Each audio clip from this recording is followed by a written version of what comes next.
नमस्कार, शीतस रेसिपीमध्ये तुमचे मनापासून स्वागत। थंडीमध्ये वेगवेगळ्या प्रकारचे गरमागरम सूप पिले जातात।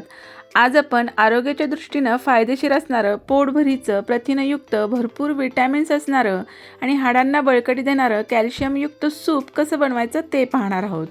हे सूप इतकं टेस्टी लागतं की हे तुम्ही असं पिऊही शकता किंवा भातासोबतही हे सूप खाऊ शकता। हे असं शेवग्याचं सूप कसं बनवायचं ते पाहणार आहोत।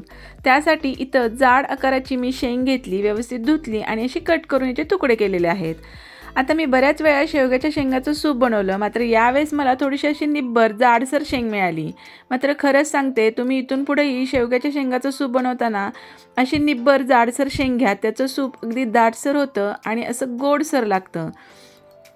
आता यामध्ये अर्धा टोमॅटो टाकलेला आहे, एक बारीक साईजचा कांदा टाकला, त्यानंतर 2-3 लसणाच्या पाकळ्या टाकल्या, थोडंसं दालचिनीचा तुकडा टाकला, 2 लवंगा, 2 मिरे टाकले, थोडंसं पाणी टाकलं, कुकरचं झाकण लावून 2-3 शिट्ट्या करून घ्यायच्या। हे व्यवस्थित छान असं शिजलं जातं। आता हे थोडंसं आपल्याला थंड करून घ्यायचं। थंड झालेलं मिश्रण आपण आता मिक्सरच्या भांड्यामध्ये टाकायचं आणि हे आपल्याला बारीक वाटून घ्यायचं आहे।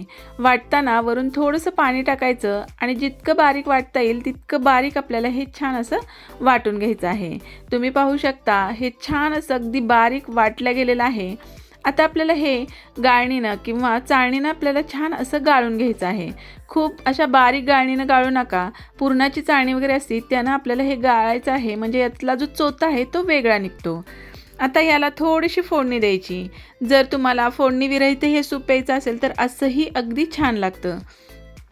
आता थोडंसं साजूक तूप टाकलं, त्यावरती थोडंसं जिरं आणि हिंग टाकला, थोडंसं लसूण आणि आलं मी ठेचून घेतलं होतं ते यामध्ये टाकलं, छान खरपूस हे असं परतून घ्यायचं। वरून थोडीशी कोथिंबीरही त्यामध्येच टाकायची आणि परतून घ्यायची। तुम्हाला हे सूप तिखटसर आवडत असेल तर यामध्ये थोडासा मिरचीचा ठेचाही टाकू शकता। थोडीशी हळद टाकायची आणि आपण जे गाळून घेतलेलं मिश्रण आहे ते यामध्ये टाकायचं। थोडंसं पाणी टाकायचं। तुम्हाला हे सूप किती दाट हवंय त्यानुसार यामध्ये पाण्याचं प्रमाण तुम्ही कमी जास्त करू शकता। चवीनुसार यामध्ये मीठ टाकायची, थोडासा तिखटसरपणा येण्यासाठी यामध्ये थोडी मिरपूड टाकायची, व्यवस्थित मिक्स करायचं। त्यानंतर थोडीशी भाजलेल्या जिऱ्यांची पूडही टाकायची, त्यामुळे याला छान असा खमंगपणा येतो।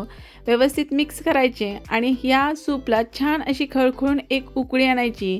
अगदी पोटभरीचं आणि आरोग्याला अगदी उपयोगी असणारं हे सूप नक्की तुम्ही करून बघा। कसं वाटलं नक्की सांगा। व्हिडिओ आवडला तर लाईक करा, शेअर करा, चॅनलला सबस्क्राईब करा।